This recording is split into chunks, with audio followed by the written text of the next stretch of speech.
जय हिंद दोस्तों, मैं पवन लठवाड़ एक बार फिर नई क्लास के साथ आपके सामने गुरुकुल दर्पण 60 के यूट्यूब चैनल पर आपका स्वागत करता हूं। दोस्तों, जीएस बहुत बड़ा इशू नहीं है। क्या है, हम मैथ के प्रेशर में इतना रहते हैं कि जीएस को इग्नोर कर देते हैं। और आजकल जीएस की भूमिका हर एक एग्जाम में, चाहे वो एसएससी सीजीएल है, चाहे वो आपका आरपीएफ एसआई है, चाहे वो एनटीपीसी ग्रेजुएशन लेवल है, चाहे वो दिल्ली पुलिस है, किसी भी एग्जाम के लिए आजकल जीएस बहुत बड़ा रोल ले रही है।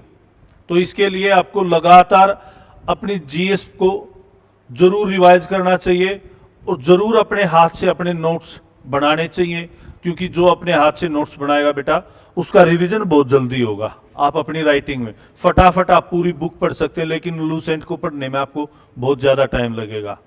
ठीक है, तो बेटा गुरुकुल दर्पण 60 आने वाले जो भी एग्जाम है आपके, जहां सफलता एक जिद है, जिद्दी होकर लड़ना पड़ता बेटा हालातों से। ठीक है, वरना कोई भी घर बैठे ख्वाब देख सकता है इंस्पेक्टर बनने के। ठीक है, अपने आप को एक जगह मेंटेन रखना, अपने आप को उस शेड्यूल में ढालना जहां कभी सोचा भी नहीं था। घर पे आप 9-10 बजे उठते हो, गुरुकुल में आपको 6 बजे उठना होगा। घर पे आप आराम से पूरा दिन स्क्रॉल करते रहते हैं, गुरुकुल में टाइम टू टाइम आपको फोन नहीं मिलेगा, केवल बात करने के लिए घर पे ही फोन मिलेगा।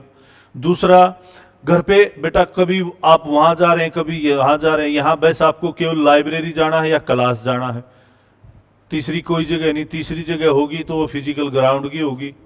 तो बेटा ये सारी चीजें मेंटेन करने के लिए आपके अंदर जुनून होना चाहिए कि मेरे को गवर्नमेंट जॉब हासिल करनी है। और वही बच्चा हमारे गुरुकुल में सफलता हासिल करके जाता है बेटा, जो अपने मन में ये करके आता कि मेरे को सफल होना ही होना है। ठीक है, क्योंकि बहुत सारे भाई और बहन हैं जिन्होंने अब एसएससी सीजीएल का एग्जाम दिया है, तो जिनका प्री अच्छा गया है वो मेंस के लिए तैयारी कर रहे हैं, और जिनका नहीं गया है वो 2025 को टारगेट करेंगे। तो बेटा एक चीज मैं आप लोगों को ये बताना चाहूंगा कि फिर से प्रयास करने से मत घबराना, फिर से प्रयास करने से मत घबराना, क्योंकि इस बार शुरुआत सुनने से नहीं अनुभव से होगी। क्योंकि बेटा आपने एसएससी सीजीएल के एग्जाम में बैठ के देख लिया है कहां से क्या क्वेश्चन आ रहा है, किस लेवल का है, मॉडरेट है या हार्ड है। ठीक है, तो बहुत सारी चीजें कैलकुलेटिव है या कैसा है, बहुत सारी चीजें हैं बेटा, आपको इस एग्जाम से जरूर एक्सपीरियंस हुआ होगा। और उसी एक्सपीरियंस के आधार पे मैं आपको ये कहना चाहूंगा कि अभी से तैयारी करनी शुरू कर दो 2025 के लिए। ये दावा मैं गारंटीड देता हूं, अगर आज से अभी से आप अपनी तैयारी, चाहे ये रेगुलरिटी जो हम गुरुकुल में फॉलो करवाते हैं वो आप अपने घर पे कर सको, तो आपकी सक्सेस को 2025 में कोई भी नहीं रोक सकता। चल बढ़ते हैं अगली क्लास में, परमाणु ऊर्जा और षड्यंत्र। दोस्तों ये वो क्वेश्चन है जो पिछले किसी भी एग्जाम में आए हुए हैं स्टैटिक जीके से। नाभिकीय ऊर्जा के उत्पादन के लिए महत्वपूर्ण खनिज कौन सा है? यूरेनियम है बेटा। ठीक है, which minerals is important for the production of nuclear energy? Uranium. Bharat का पहला वाणिज्य परमाणु ऊर्जा संयंत्र किस राज्य में स्थापित किया गया था? महाराष्ट्र में किया गया था बेटा पहला वाणिज्य परमाणु ऊर्जा संयंत्र। India's first commercial nuclear power plant was established in which state? Maharashtra. Bhabha परमाणु अनुसंधान केंद्र कहां स्थित है? मुंबई में है। Where is Bhabha atomic research centre located? Mumbai, Maharashtra में। सहानाभिकीय भौतिक संस्थान कहां स्थित है? पश्चिम बंगाल में है बेटा, वेस्ट बंगाल में। Where is Saha institute of nuclear physics located? West Bengal में। नरोरा परमाणु विद्युत केंद्र कहां स्थित है? उत्तर प्रदेश में है। Where is Narora atomic power station located? Uttar Pradesh में। ठीक है बेटा, आगे बढ़ते हैं। भारत की पैठन जल विद्युत परियोजना कहां स्थित है? महाराष्ट्र में है। Where is India Paithan hydro electrical project located? Maharashtra. Kudankulam नागरिक परमाणु ऊर्जा संयंत्र का निर्माण भारत द्वारा किस देश के सहयोग से किया गया? रूस के सहयोग से किया गया था भाई। The Kundam coulomb civil nuclear power plants was built by India in collaboration with which country? Russia. International atomic energy agency का सर्जन किस वर्ष किया गया? 1957 में, 1957 में। In which year was the international atomic energy agency created? 1957 में। भारत का कौन सा राज्य सौर ऊर्जा उत्पादन में अग्रणी है? राजस्थान है भाई। Which state of India is leading in solar energy production? Rajasthan. Area बड़ा है, ठीक है, ज्यादातर में रेत का एरिया है, तो वहां पर आसानी से आपका सोलर प्लांट्स वगैरह आसानी से सेट किया जा सकता है।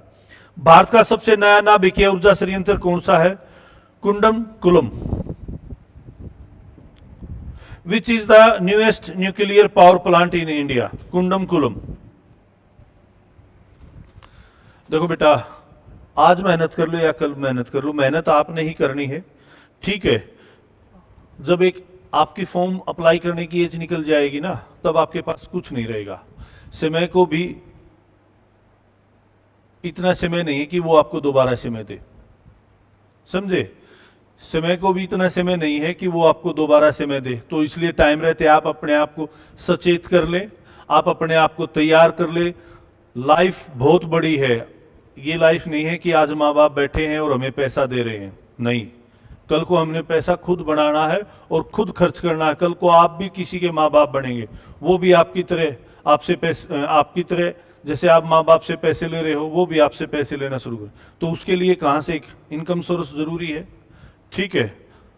तो इसके लिए आज से, अभी से अपने आप को तैयार कर ले। फ्यूचर को ब्राइट करने के लिए आज मेहनत करना बहुत जरूरी है। किसी को भी सफलता घर बैठे नहीं मिलेगी, आपको अपने फील्ड में निपुण होना पड़ेगा, तभी आप सक्सेस पा सकते हो। काकरापार परमाणु ऊर्जा स्टेशन किस राज्य में? गुजरात में है भाई। In which state is Kakrapar atomic power station located? Gujarat. Bharat में त्रिचरण नाभिकीय शक्ति कार्यक्रम की स्थापना किसने की थी? होमी भाभा ने की थी। Who established the 3 stage nuclear power programme in India? Homi Bhabha, ठीक है। भारत का सबसे बड़ा नाभिकीय शक्ति केंद्र कहां था, कहां स्थित है?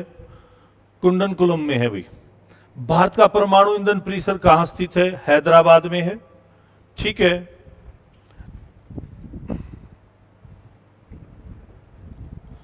किस नाभिकीय संयंत्र की क्षमता सर्वाधिक है? कुंडम कुलम नाभिकीय विद्युत संयंत्र, Kundam coulomb nuclear power plants की हाईएस्ट कैपेसिटी है भाई।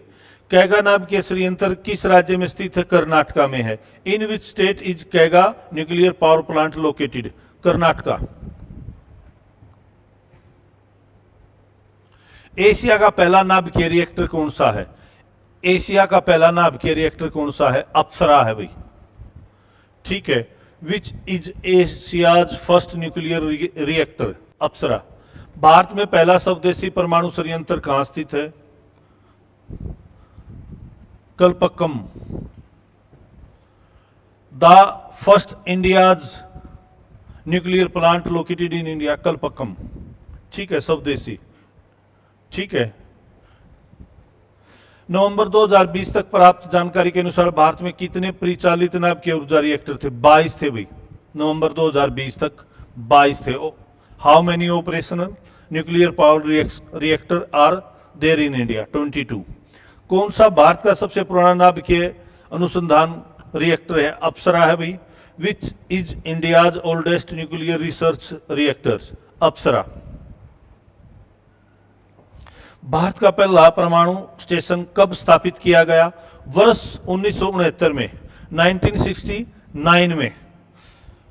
When was India's first nuclear station established? 1969 में, ठीक है। 14 जुलाई 1969 को एक रात में 14 देशों का 14 बैंकों का राष्ट्रीयकरण कर दिया था इंदिरा गांधी ने। बहुत ही इंपॉर्टेंट पॉइंट है ये। हरियाणा के किस जिले में परमाणु ऊर्जा संयंत्र है? फतेहाबाद के गोरखपुर गांव में है भाई।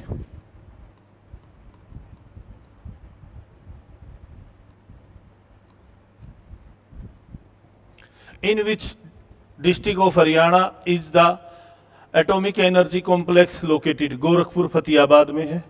ठीक है। किस वर्ष भूतपूर्व प्रधानमंत्री जेएल नेहरू द्वारा भारत के पहले नाभिकीय रिएक्टर का औपचारिक तौर पर उद्घाटन किया गया था? 1957 में किया गया था बेटा। In which year was India's first nuclear reactor formally inaugurated by former prime minister JL Nehru? 1957 में। भारत में साइरस रिएक्टर की स्थापना किस स्थान पर हुई? ट्राम्बे मुंबई महाराष्ट्र में। At which palace in India is the Cyrus reactor installed? Trombay Mumbai Maharashtra. Kudankulam परमाणु ऊर्जा संयंत्र कौन से राज्य में स्थित है? तमिलनाडु में है भाई। In which state is the Kudankulam atomic power plant located? Tamil Nadu में है।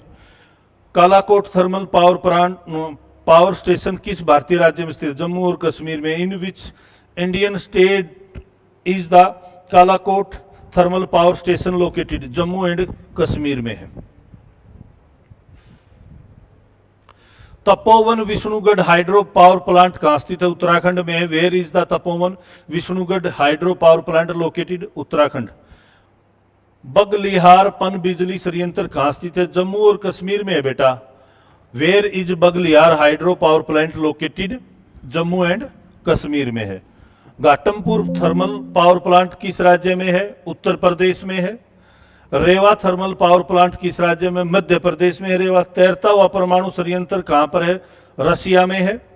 डालीपाली सुपर थर्मल पावर स्टेशन कहां स्थित है? ओडिशा में है डालीपाली। ठीक है बेटा। तो ये चीजें वो हैं जो प्रीवियस ईयर क्वेश्चन आए हुए हैं। एक क्वेश्चन सबसे ज्यादा बार किसका जिक्र सबसे ज्यादा बार हुआ है? कुंडमकुलम पावर प्लांट का सबसे ज्यादा बार जिक्र हुआ है। कितनी महत्वपूर्ण क्वेश्चन यहां से आए हुए हैं। ठीक है। लोग बदलते हैं, बदल जाने दो, सब पीछे आएंगे, अच्छा वक्त आने दो। तो अभी से मेहनत करना शुरू कर दो। जय हिंद, जय भारत।